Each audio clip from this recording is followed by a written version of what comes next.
I'm Beverly Enos, and you're watching Spotlight Georgetown.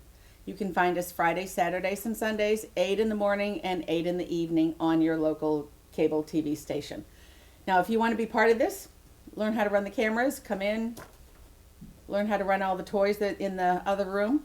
If you would like to be on with something that you're doing, or if you know someone that you think should be interviewed because there's something really neat going on or they've done something special, please let me know. If you'd like something rerun, a show that you've seen before or something that's coming up, an event again that you want to talk about, let me know and we will make sure that it happens. Now today we're talking to our brand new, pretty much brand new, Fire Chief, Fred Mitchell.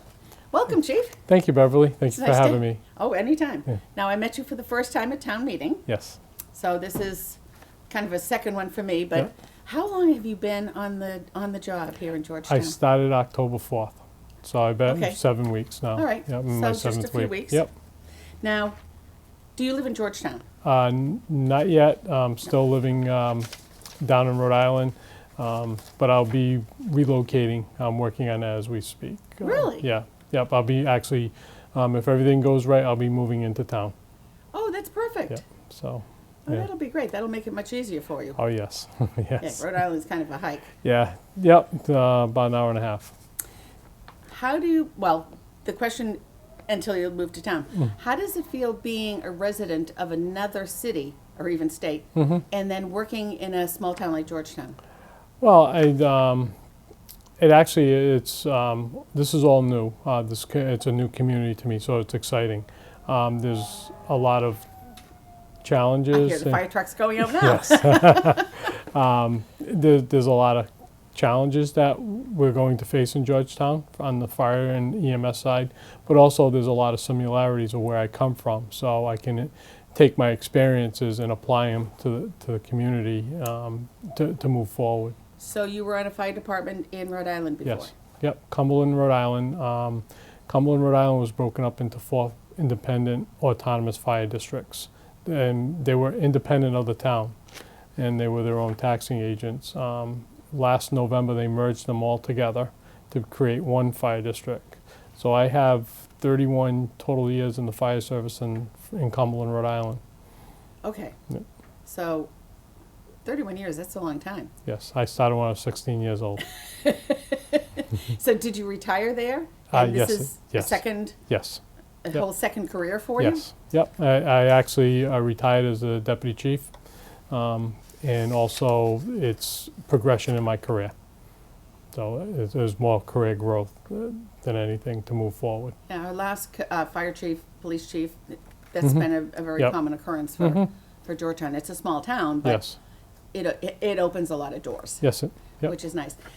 As a firefighter down there, what other types of, did you have any specialties or special classes or levels or? Yes, I rose through the ranks. I was the department training officer in the North Cumberland Fire District. That's where I spent the majority of my career. Besides being a line firefighter, I handled training for the department, put the curriculum together, oversaw the training of the firefighters.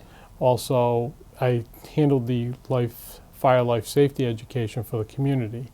That was going into the schools for fire prevention, going into the elderly complexes for our seniors in the district, and developing and presenting programs for them. And I was a lieutenant for 4 years, and I deputy chief for the last 6. So the management end of it is pretty comfortable for you? Yes. Yep.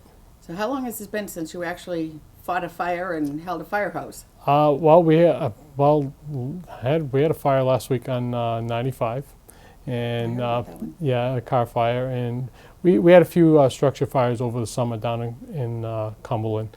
My role as a deputy chief is kind of like my role here as what they call a working chief, where I'm out there on the fire ground, not just at the house fires, but car fires, any type of incident where there's requirement for me to be there, but also additional manpower, because even in Cumberland, at times we run a little short.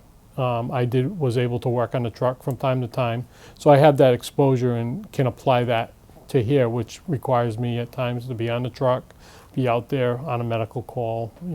It just depends on our staffing levels. Okay, now, until a few years ago, we were an on-call fire station. Yes. Now we have some, and I'm not sure, permanent positions. We have some full-time full-time positions. We have per diem positions. Okay. The only full-time position right now is the fire chief. Is yours, okay. Yes. So they're per diem, and they're at the station from, 6 a.m. in the morning until 9 p.m. at night, 7 days a week. oh, okay, that's more than when it started even. Yeah. All right, so and the firefighters come in and just work those shifts. Yes. Yep.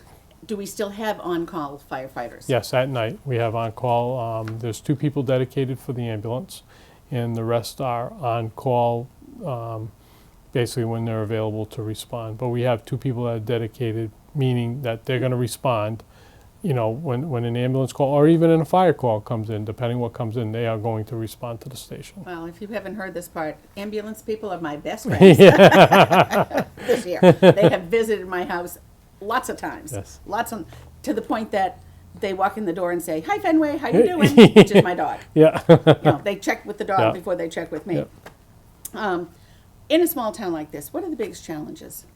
Well, I think providing the service level based on our staffing models, which ties into budgetary concerns, that all ties together. When we go out, we don't have necessarily at times the proper staffing, so we have to do more with less, Okay.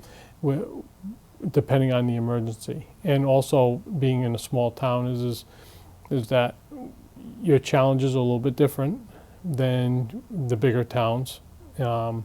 You also look at Georgetown. It has 2 major routes that come through town. You have a major highway that comes through town.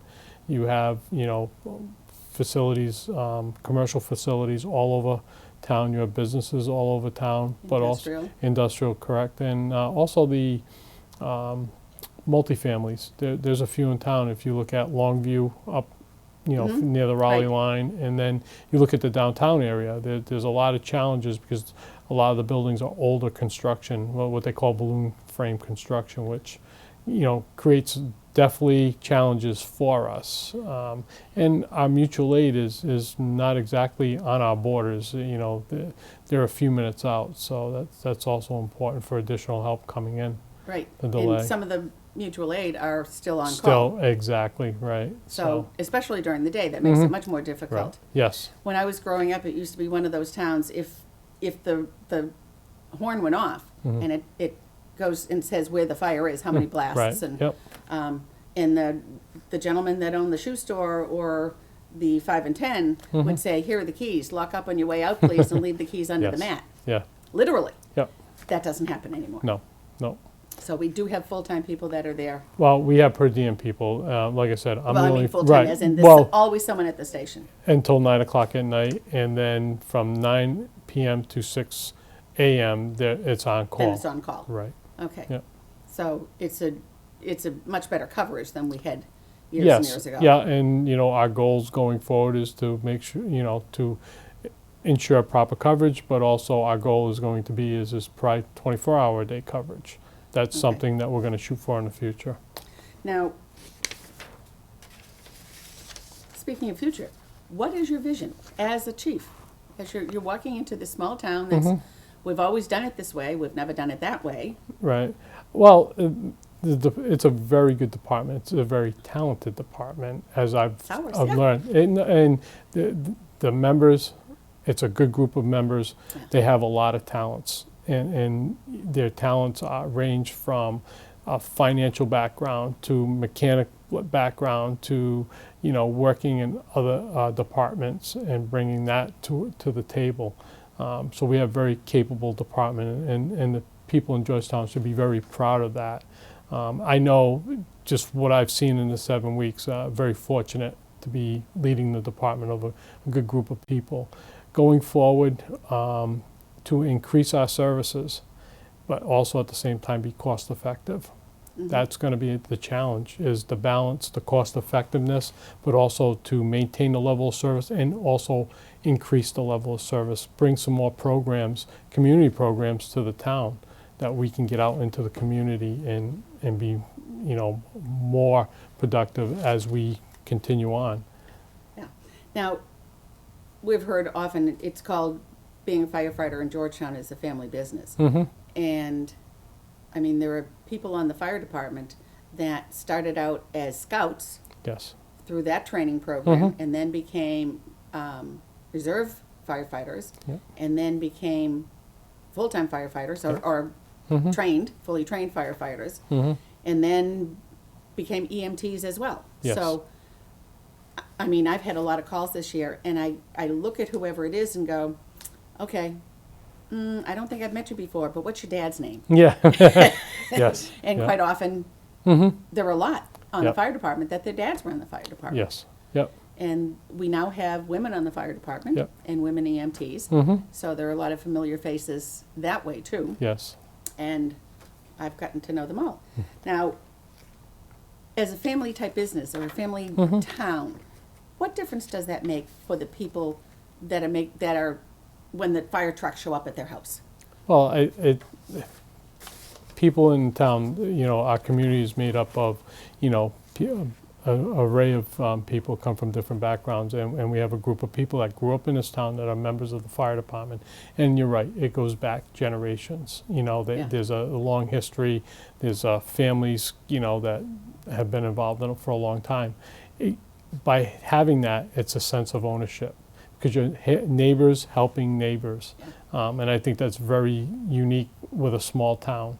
It's just not someone coming in and just putting their time in, doing their job, and then going home, back off, and life goes on. Where these people, they have a sense of ownership and investment in this town to keep this town safe and protect the people that live in it. Yeah. It is from the perspective of the people that have to make calls for Yes. fires or Yep. emergencies and things Mhm. like that. You're not afraid to call 911 because you know it's going to be somebody that you Right. probably are comfortable with. Right, comfortable with, that you've had, that you've seen, whether it be in a grocery store, at church, out at a community event. You may not know the name, but you might recognize the face. And a lot of times what I found in Cumberland is especially with the kids, because when they see you out there, and even if you're off duty and they're like, they're telling their parent, that firefighter came to my school the other day, or that's where you get the recognition. It's and firefighter Jim or firefighter Joe. exactly, and that's the one thing that I kind of look at as being why it's important to be involved in the community, be part of the community, and as I alluded to earlier about developing programs for the community, and it's just not going out and responding to the call or going out and doing the inspection. It's also being part of the community to ensure a safer community. The initiative before I got here was the Heart Safe initiative that's Yep. taken off, and we're doing CPR classes, and we're ensuring that our town's staff is trained in CPR. So this is just one of the initiatives, community programs that's going to keep our community safer. It's funny when you said that. My daughter is now in her 40s. Mhm. Let's put it that way. My son and daughter. And I had to perform CPR on her. And I took the first CPR course, the first CPR course that I Yep. took was at the fire department. Yep. So So that's been going on for a very long time. yes, it has. Yeah. Yep. So, but with this Hot Safe initiative, it's an initiative that puts the AEDs into certain public buildings, but it also continues the training of CPR to get more people trained. Because our business seconds count, whether it's a medical emergency or any type of fire emergency, call for service. It's seconds. There's really no lag time, Yeah. to think things out. You've got to react and act based on your instinct and your training that you have received. Now we're going to kind of go off Mhm. what even I've written here. In the state of Massachusetts, every restaurant or public building like that has to have the AED. AED. And That's And you just open it up and it gives you instructions as to what Mhm. to do. right. Part of your CPR training is they train you on the AED. But even people that have not had that training can still open it up, and it has very good written Yeah, instructions. and I've it's seen them. and Yeah. voice activated Right. as well. So And CPR has changed because CPR can now be compressions only. right. And I was in another state a little while back, and somebody had a heart attack, and nobody knew CPR, and they did not have AEDs. Yeah. So I was the only one that knew CPR, and I have no idea if the person made it, because once they take them away, Yeah. you don't Yeah. know. I mean, Yeah. you know, when you talk about CPR, when a witness, a witness event where CPR is initiated right away, the survival rate is obviously much better than, you know, nobody knows how to do CPR, so you dial 911. There's a long lag time. People don't realize that, you know, the lag time from identifying this emergency. It was about 11 dialing, minutes. yeah, and then the response time, and you don't know if the station's manned.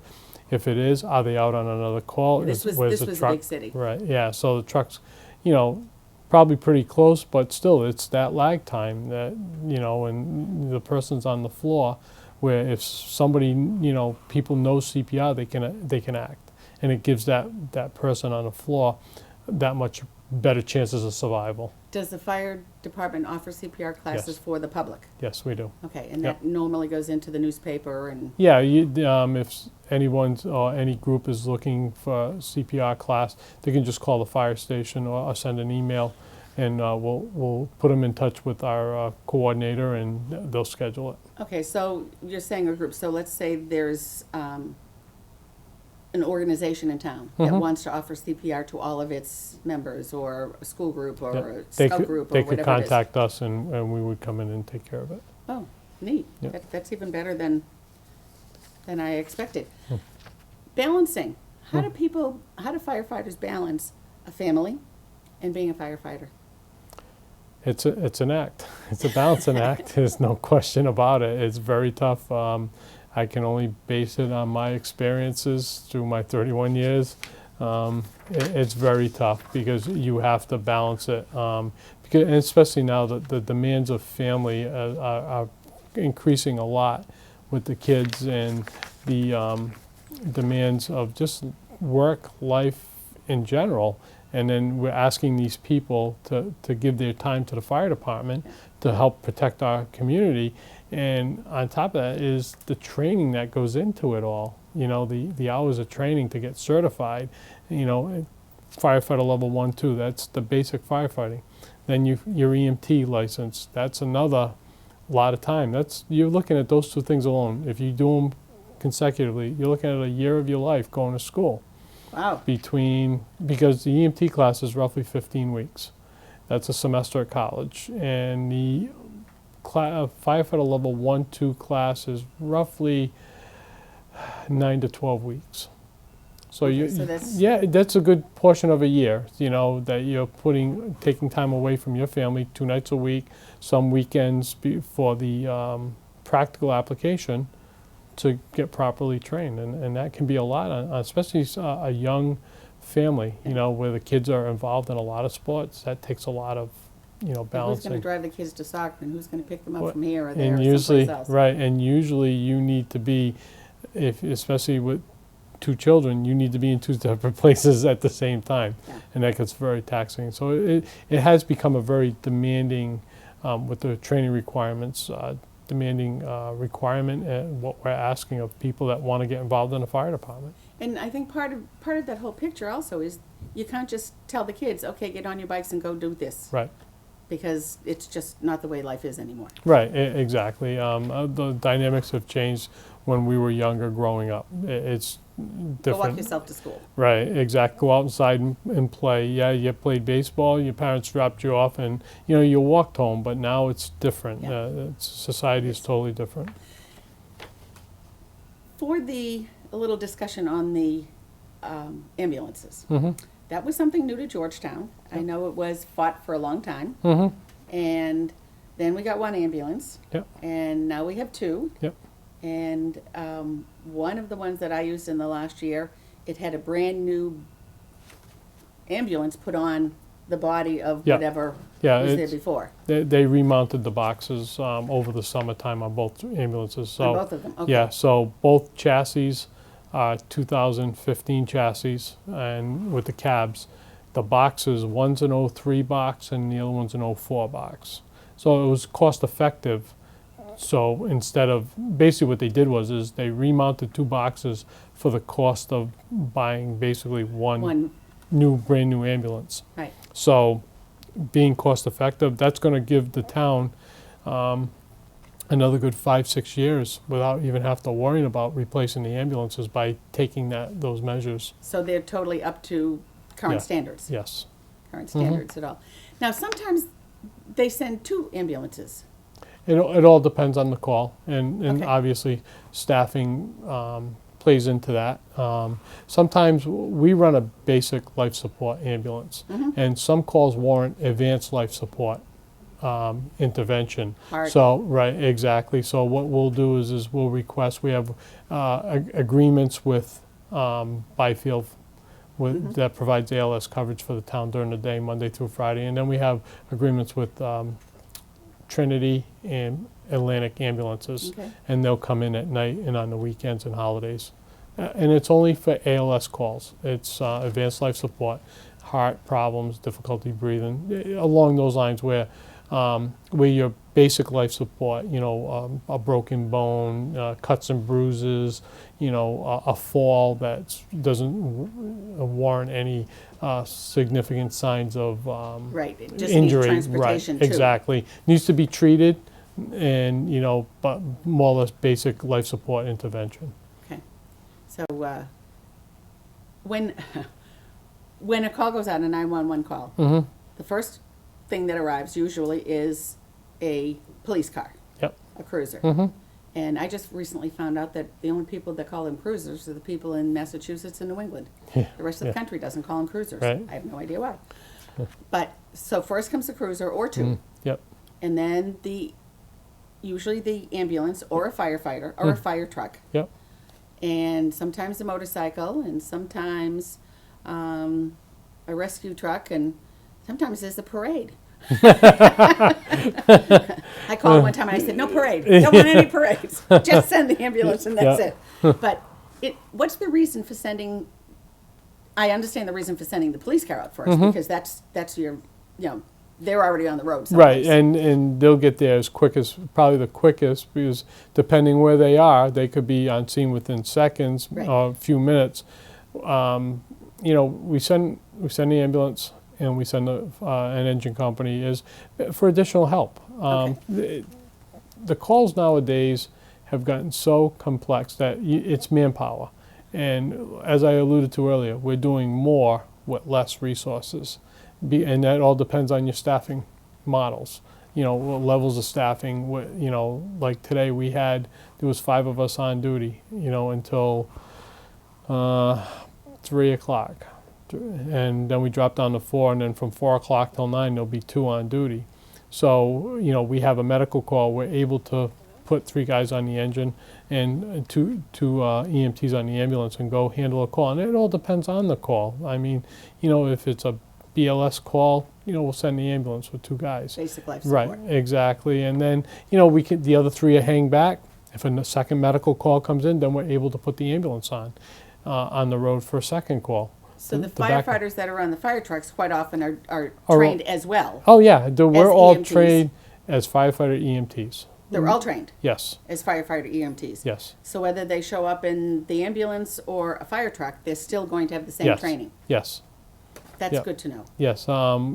It just doesn't, with our staffing model, and it just doesn't really work that Yeah. way because, if we have people in the station that are only EMTs, if a fire happens if comes there's in, a fire? right, and vice versa. Right. So If you get a phone call and Yeah. it's somebody that needs an ambulance and it's only firefighters. Right. So everybody's trained, cross-trained in both. cross-trained, yes. Yep. So that makes a lot more sense. Mm-hmm. General, we don't talk now dates, but in general, some of the other things that the fire department does, they do a Toys for Tots. Yes, that's Without dates. That's Yep. always the second Sunday in it's December. going to be generally. the first Sunday this year in Okay. December. Yep, So that's people always can good. watch for it in the newspaper. Yes. It's the first or Yep. second Sunday. Mm-hmm. And that's the parade. Yes. That is the neatest parade for anybody in Georgetown that has never bothered to see this parade. They actually take the fire trucks and they string little white lights Yep. on all the parts of the fire truck. So it's like being in Disneyland. The whole thing is all lit up and you can see the fire truck. Yes. And then there's another truck with Santa waving and, Yep. and elves. Mhm. And Santa's way up tall, so everybody can see him. Then there's Yep. trucks following that collect the Toys for Tots. Yep. But Toys for Tots can also be delivered to the fire station. Yes. Yep. Are there other locations? I believe it's just a fire station. I'm still getting Okay. educated to the Toys for Tots. I was told that it's a great event. The trucks are on the road Oh, for a it's while, awesome. and actually, like I said, well, you know, and I was told it was going to be the first Sunday this year in December. I said, well, sign me up. I'll be part of it, you know. And look at actually, from what it was explained to me, it's a cool event. And, you know, these are the things that we do for the community year round, you know, Yeah. at the holidays. And there are other community events that we get involved in. Like what? We did the Halloween parade. Yes. We led the Halloween parade. The Horribles Yep. Parade. Yeah, that I came up for that, and be up here in December. We're going to be doing our fire safety education towards the spring with the kids in school. And last year they did a poster contest. Deputy Ricker orchestrated that, and he said that went real well. And we're going to be. It looks like we're going to be doing it again this year. And the winning class, he was able to get pizzas from the Black Swan Country Club. So, which was pretty cool. Yeah. So he mentioned that to me as well. So, and there are things like I said, you know, we want to get more involved with the community and provide programs, you know, for all ages, you know, to educate people on fire safety and keep, by doing that, it's going to keep our community safer. So if there's a group or an organization or, again, a scout troop or something like that that wants to have something like this for their group, fire safety or anything like that, they can get hold of you. Absolutely, yep. And- And call the fire station and we'll put it together. We did participate back in September, I'm sorry, October. We did the career day for the 7th graders at the middle school. I was contacted via email, and myself and the 3 firefighters that were on duty, the 4 of us, we went up to the 7th grade and we conducted 2 presentations for the 7th grade classes on what it's like to be a firefighter. And that went real well. We brought some Uniforms equipment and in. all. Yep, we brought equipment in. We gave our presentation and we answered their questions. I mean, you grow up through the years and you see, you know, television or movies or whatever it is, and you see a firefighter coming in with the uniform on, but in reality, they have to lug a lot of heavy equipment because they've got breathers and Yeah, the air packs, the gear. the gear Yeah. itself is heavy. Yeah, be fireproof. it's actually, it's not really fireproof. It's to protect us and shield us from the heat, but it absorbs the heat. But you can't just put your gear on and walk through a flame. You're going to get burnt. It's not yeah. going to hold up. The gear itself, between the gear and the air pack, is approximately 60 pounds. So if you have a firefighter who's down and he's 200 pounds, that's 260 pounds that you have to move, and it's all dead weight. So, you know, you've got to be, it's a young, firefighting is at times, you look at it and say it's a young man's game. Yeah. You got to have this, you know, the strength and the durability and the endurance to do that. But the adrenaline kicks in, and that's why a lot of us do that and are able to accomplish the missions of being a firefighter, especially on the fire ground, because your adrenaline kicks in. You might feel it for a couple of days after the adrenaline When wears the adrenaline off. is gone. Right, exactly. But you know, the gear over the years has gotten much lighter, but it's still between the air pack and, you know, you're talking a coat, helmet, boots, gloves, hood, helmet, and whatever small tools that they have in their pockets. Yeah. You know, you're looking at about 60 pounds between the pack and the gear. So that's a lot of weight. Yes, it is. So Yep. they have to be in good shape. Yes. Yep. So I can imagine they probably all work out as well. Yeah, a lot of them do. Yeah, Yeah. a lot of them do. Yeah, they get the gym. They set a little setup in there. They do a firefighter challenge during the day. They kind of compete against each other. Right in Yeah. the station? Yeah, there's a few members like that. They compete against one another. Yeah. And there's a gym set up in the station? There's a small gym. Yeah. There's a couple of workout pieces in one of the rooms. So. Oh, that's good. Yeah. It keeps Yeah. them out. So if you had a crystal ball, Mm-hmm. what would you see for the future in Georgetown within the next 2 or 3 years? And understanding that you're new. Yeah. Oh, yeah. No. This is a tough spot to put you in. As I've alluded to, the next 2 or 3 years, we're going to work to see how we can make 24-hour-a-day coverage work. And, that's an immediate goal. I think that's important because, as I stated, we're in a seconds count business. And, when you have people, coming from home at night, it takes time to get up in the middle of the night, get in your car, come to the fire station, get out of your car, Get on the truck. get on whether it be you're going in the ambulance or you're going on the fire truck, that it takes time. And, then you have to wait for other people. So if you're the first one there, now you have to wait for somebody else to come. So Right. that's the next few years. That's the crystal ball that I envision. So One question that I forgot, Sure. and it's because somebody asked me this at actually a town meeting. Mm. The ambulance service. Mm-hmm. And one of the questions when it was being tossed around was, is this going to cost the town a lot of money? Mm-hmm. And from what I understand, it doesn't cost the town anything because it covers its own expenses and possibly even some of the fire department's expenses. Is that accurate? Yes, and how it's funded is through the third-party billing. So it goes through the insurance. Insurance. Right. We have a company that bills out and collects for us. So right now it's sustaining its own. And it's helping us out in a couple of different areas with cost on the fire side because we split the cost of certain things over the course of the year. That half of it will come out of the ambulance budget, half will come out of the fire budget. So it kind of takes a little relief off the fire budget, but also it's sustaining itself. And the remounting of the 2 boxes did not cost the taxpayers anything. That all came out of the ambulance fund. Okay. So Great. those are the things that we're able to do. What they call the car 6. Car 6 at night is a stipend that 2 people are available. That comes out of the ambulance budget. That doesn't cost the town anything. So that's good to know. For the people that it's able to pay for some personnel cost, pay for some equipment cost. That remounting was more of a capital improvement that nobody had to pay for except because the ambulance account paid for it. So it's a big advantage Yes. that they're self-supporting and they also help with other things. Yes. But it's not going to be something that means there's no budget for the fire department anymore. Right. Yeah. There's still a budget for the make fire. that clear. Absolutely. And that's where the fire service is going. If you look at the national trends, the fire service is going towards fire prevention and EMS. Fires are down, but calls are up. Calls for service are increasing, and whether you're a big community or a small community, they're increasing. But the fires are down because there are other avenues that the fire department takes care of, like the fire prevention, the EMS, calls for regular service. It's a lot of calls come into the fire department that way.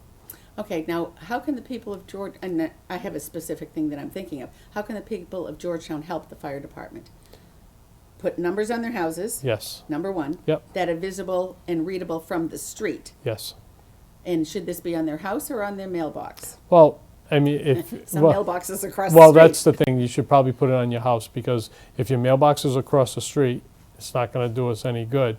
Would it be nice to put it on your mailbox in the house? Okay. Yes, but if we're looking for, you want to be visible on your house, so it's visible from the street. And some houses sit closer to the roadways than others, so it's kind of the size of what your number should be. Smoke Some detectors. houses, Yeah, exactly. Smoke detectors. Be cognizant of changing your batteries. And a lot of people don't realize this, but with smoke detectors, there's a manufacturing date. And per manufacturer recommendations, they need to be changed out, even if they work or not. Because the manufacturer is saying that they're not going to ensure that they're going to work properly like a smoke detector. Every 10 years, you should change your smoke detectors in your home. Whether they're working or whether... Really? Yes. A lot of people don't realize that. So even if they're hardwired into the Yep. house, they should still be changed. Every 10 years, smoke detectors. Call the handyman. That's per manufacturer recommendation. A lot of people will say, well, it works because I push the button, it goes off. Well, you're testing the power, but there's the sensing unit inside that, will pick up the carbons of smoke, Okay. The other thing is even with your carbon monoxide We detectors, We just saw something on the news with that. those are standalone, should be done every 5 years. If they're combination detectors, roughly about every 7 years, 7 to 8 years. You shouldn't use plugins, because what happens with the plug-in is, even though they may have battery backups, people can take them very easy out of the wall. And also is when you lose power, if they're just standalone plugins, when you lose power, you lose your detection. Right. So you need to ensure that you have at least battery operated carbon monoxide detectors.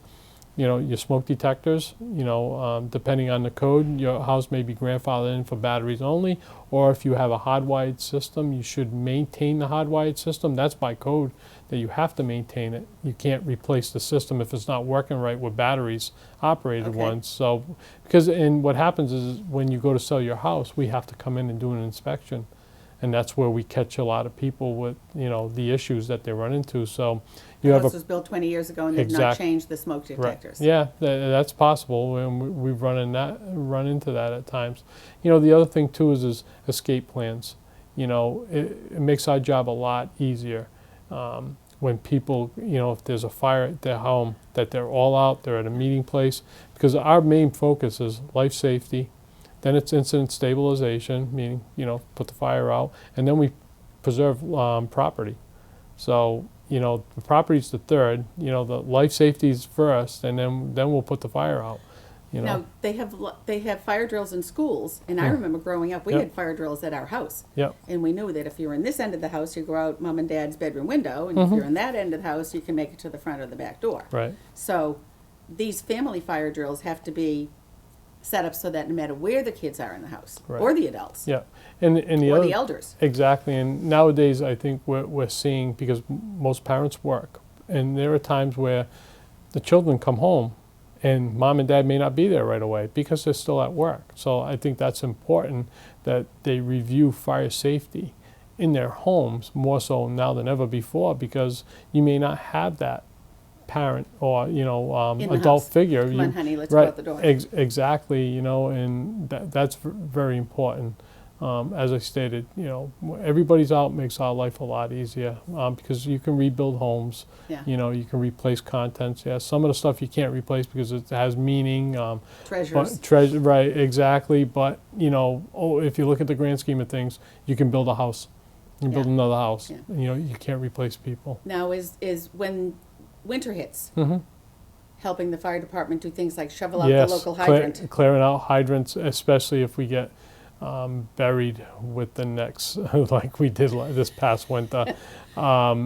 Anytime, clearing out the hydrants for us would be immensely help. During any storm, when we get significant storm, we'll be out on the road, but there's only so much time in a day. There's only so much help. Right. So, we look at the main drags, what we call the target hazards, the places where we think we would have an incident, so we'll hit them first, and then we'll go into the plats and then start shoveling out there. So the more people that can, clear them out for us, it's a lot easier to go by and say, okay, that one's good, perfect, and move on to the next one. Now, in some areas, I've seen people actually put markers next to the fire hydrant so that once it snows, they know where the fire hydrant is. Yes, and that helps us. And that's done by the individuals. Yeah, we've flagged them. I believe or both. But it's either been done by the individual, the fire department, or maybe even the water department. Okay. Okay.